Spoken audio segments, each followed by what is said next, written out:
This video will show you how to take two sets of bivariate data and put them onto the one Scatterplot using your iPad and the Excel program.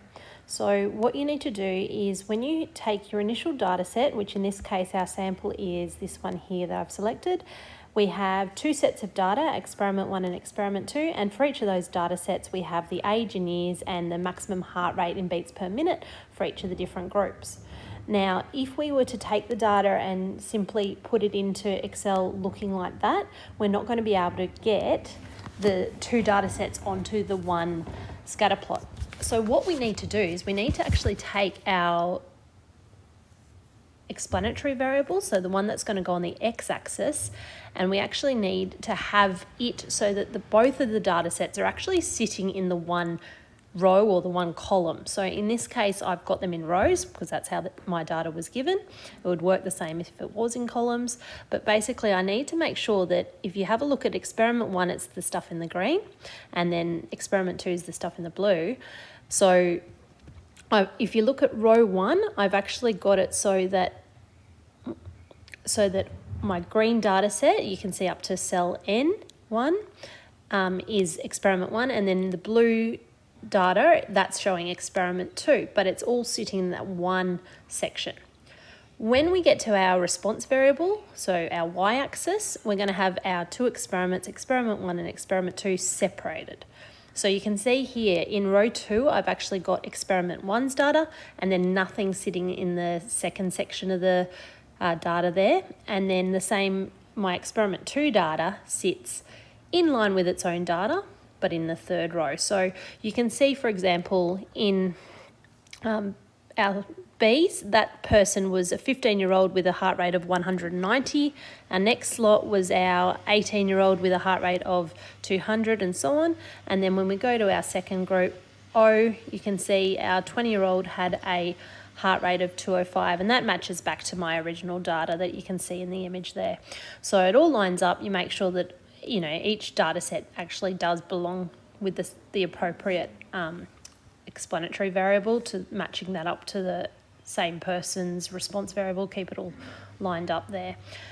And so once you've got it set up like that, there's a couple of things you can do. So just to show you one little thing, at the moment you can see you can't actually see experiment 1 and experiment 2. So if I just tap on A, you can see there's two little white lines on the right hand side. If I double tap that, it just widens our columns so that you can now see the full word experiment 1 and experiment 2, just to tidy that up.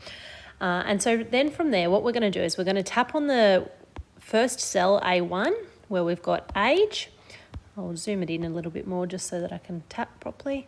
So I'm going to grab the right lower dot that you can see on the cell there, and I'm going to hold my finger down and just drag across until I get to the end of my data set. Okay, so I'm just going to let my finger go now. And so then I'm going to go insert, I'm going to choose chart and XY scatter, and I'm just going to choose that first option. Okay, and you can see now I actually do have my data set. I'm just going to grab that chart and I'm just able to move it across. Okay, from there, what we want to do is we want to put in a few elements to our Scatterplot. So a very important one would be to label our axes. So we're going to hit element, and then we're going to go to axes titles, and we're actually going to do it for both the horizontal. So we'll click that, we'll go back into elements, axis titles, and we're going to choose the vertical as well. Now we're going to click on axis title. Can be a little bit fiddly on the iPad. So I'm just going to zoom in just so that my fingers can do it properly, and I'm just going to do a little double tap in there. You just want to tap past the E so then you can backspace. And we're going to write, so for our explanatory variable, that would be the age. And in brackets, we're going to put the units, which is years, and close the brackets. Years. And then we're going to go up again. And for our axis, our vertical axis, for our y-axis, just again, double tap and then try and click in. Bear with me while it's fiddly.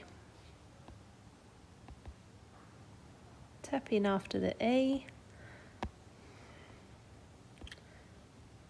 Just seeing how good I am. And we're just going to backspace there. And this time we're going to put our response variable. So that was our maximum heart rate in beats per minute.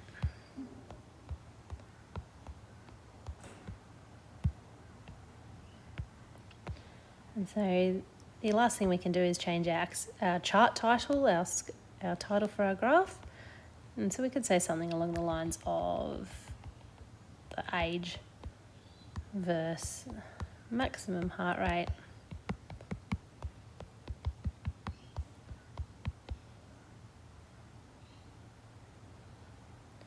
in 2 experiments.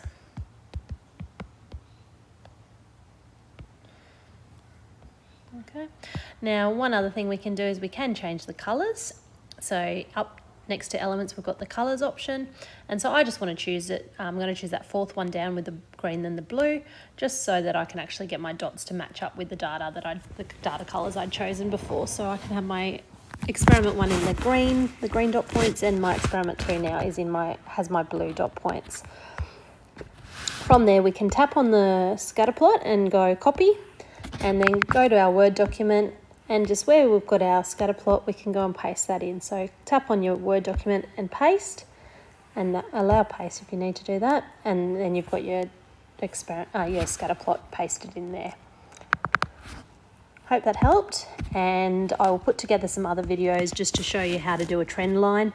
What I found, I can show you quickly, is if you go layouts and you scroll down, you can actually do the one that's on the left, second from the bottom, and you can see it's got y equals something x plus something, and the r squared, the coefficient of determination.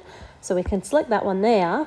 However, in this situation here, it's not great because we can't actually read the 2 sets of information that are there. Okay, so I wouldn't suggest that. So I'm just going to go back for that.